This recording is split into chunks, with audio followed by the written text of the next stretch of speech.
दोस्तों, प्रोपेगेंडा पत्रकार अरफा खानम शेरवानी ने एक ट्वीट में अल जजीरा की एक रिपोर्ट का स्क्रीनशॉट शेयर किया है। रिपोर्ट का टाइटल है why is India prosecuting Muslims who said I love Mohammad.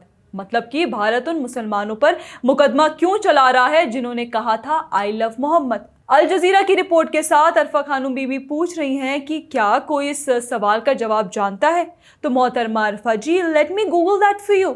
Google करने पर पता चला है कि भारत सरकार किसी मुसलमान पर आई लव मोहम्मद कहने के लिए मुकदमा नहीं चला रहा है, बल्कि उन लोगों पर चला रहा है जिन्होंने इस कैंपेन की आड़ में दंगे किए, हिंसा भड़काई और जो लॉ एंड ऑर्डर को बिगाड़ना चाह रहे थे। असल में ये आई लव मोहम्मद कैंपेन के नाम पर कुछ जगहों पर मुस्लिम मॉब्स ने रकस और वायलेंस क्रिएट किया है।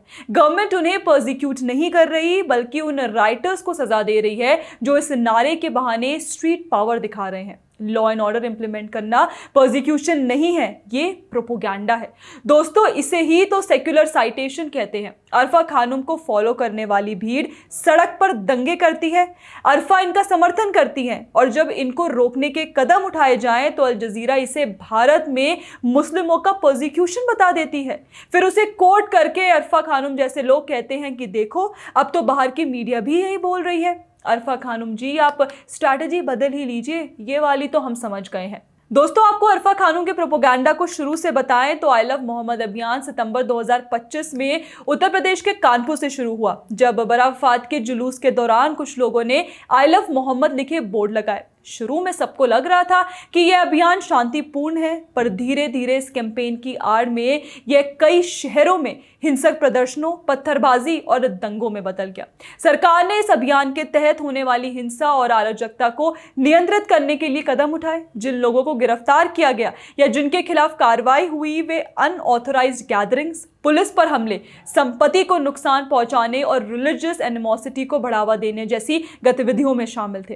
तो सरकार कानून और व्यवस्था बनाए रखने का प्रयास कर रही थी, जो कि कोई उत्पीड़न नहीं है, जैसे कि अल जजीरा और अरफा खानम जैसे लोग इसे प्रोपोगेट करने की कोशिश कर रहे हैं। अल जजीरा का ये आर्टिकल पूरी तरह से एक तरफा है। इसमें दावा किया गया है कि भारत में मुस्लिम समुदाय के लोगों को सख्त कानूनों के तहत निशाना बनाया जा रहा है। रिपोर्ट में दिल्ली यूनिवर्सिटी के प्रोफेसर अपूर्वानंद जैसे एक्टिविस्ट के बयान शामिल हैं, जो कहते हैं कि कानून का इस्तेमाल मुस्लिमों को उनकी आस्था व्यक्त करने के लिए अपराधी बनाने में हो रहा है। यह लेख मोदी सरकार को हिंदू राष्ट्रवादी बताकर निशाना बनाता है, लेकिन हिंसक घटनाओं का केवल मामूली जिक्र करता है। लेकिन यह पुलिस की एफआईआर, पत्थरबाजी या हिंसक हमलों के तथ्यों को पूरी तरह नजरअंदाज करता है, जो इसकी एक तरफा रिपोर्टिंग को उजागर करता है। आप आई लव मोहम्मद कैंपेन में हुई हिंसा को देखिए कि कैसे इस कैंपेन की आड़ में हिंसा और अराजकता फैलाई गई। उत्तर प्रदेश के बरेली में इत्तेहाद मिल्लत काउंसिल के प्रमुख मौलाना तौकीर रजा खान के कहने पर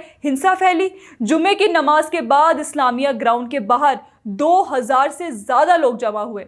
पुलिस ने जमावड़े को रोकने की कोशिश की, लेकिन भीड़ ने पत्थरबाजी शुरू कर दी। पुलिस पर ईंटें, पत्थर और यहां तक कि गोलीबारी की। इस घटना में 2 पुलिसकर्मी घायल हुए और एफआईआर में 200 से 250 लोगों का जिक्र है। 81 से ज्यादा लोग गिरफ्तार हुए, जिनमें तौकीर रजा भी शामिल है। जांच में पता चला कि यह हिंसा 7 दिन पहले से प्लान की गई थी, जिसमें 390 मस्जिदों से 40,000 लोगों को फेसबुक और व्हाट्सएप के जरिए जुटाया गया।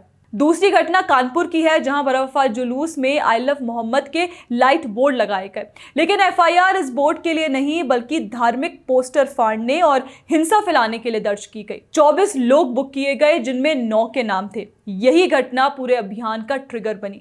मऊ उत्तर प्रदेश में भी हिंसा फैली, जहां पुलिस पर पत्थरबाजी हुई और कई लोग घायल हुए। बाराबंकी में पेट्रोल बम और हथियारों का इस्तेमाल हुआ और जांच में प्री प्लानिंग के सबूत मिले, जैसे खाली कारतूस और पेट्रोल भरी बोतल। मुजफ्फरनगर में भी प्रदर्शन हिंसक हो गए। गुजरात के गांधीनगर में नवरात्रि उत्सव के दौरान I love Mohammad WhatsApp status को लेकर तनाव हुआ, जिसमें 200 से ज्यादा लोगों ने पत्थरबाजी की, दुकानें जलाई और 8 से ज्यादा वाहनों को नुकसान पहुंचाया। अहिल्यानगर महाराष्ट्र में सड़क पर आई लव मोहम्मद ग्राफिटी को लेकर चक्का जाम और पत्थरबाजी हुई, जिसके बाद लाठीचार्ज करना पड़ा। राज्य मुख्यमंत्री फडणवीस ने साजिश की जांच के आदेश दिए। काशीपुर उत्तराखंड में अनधिकृत जुलूस ने हिंसा भड़काई और उन्नाव में सर तन से जुदा जैसे नारे लगे। गोधरा गुजरात में नवरात्रि के दौरान पुलिस स्टेशन पर हमला हुआ और बेलगावी कर्नाटक में उर्स जुलूस में पत्थरबाजी हुई, जिसके जवाब में हिंदू युवाओं ने I love Shri Ram board लगाए। ये सभी घटनाएं साफ करती हैं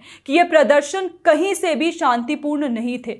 भीड़ उकसाने वाले नारे, पुलिस पर हमले और संपत्ति को नुकसान इनका हिस्सा था। एफआईआर्स में हिंसा, सरकारी काम में बाधा और पुलिस पर हमले जैसे चार्ज हैं। अरफा खानुम शेरवानी का इतिहास देखें तो वो अक्सर सीएए, एनआरसी और हेट स्पीच जैसे मुद्दों पर भारत को निशाना बनाती हैं। अल जजीरा, जो कतर आधारित है, बार बार भारत के खिलाफ प्रचार चलाता है और मोदी सरकार को हिंदू राष्ट्रवादी कहकर बदनाम करता है। सोशल मीडिया पर hashtag I love Mohammad trend हुआ, लेकिन हिंसा ने इसे ब्लास्फेमी प्रोटेस्ट जैसा बना दिया। ये अरफा और अल जजीरा का गेम है ताकि भारत को अंतर्राष्ट्रीय मंचों पर बदनाम करना, मुस्लिमों को पीड़ित दिखाया जा सके। लेकिन हम जानते हैं कि शांति बनाए रखना उत्पीड़न नहीं होता है। आप क्या सोचते हैं? क्या ये प्रोपेगेंडा है या सरकार गलत कर रही है? कमेंट्स में अपनी राय जरूर दीजिए। बाकी ऐसे और वीडियोस के लिए आप हमारे चैनल को सब्सक्राइब करना ना भूलें। जय हिंद।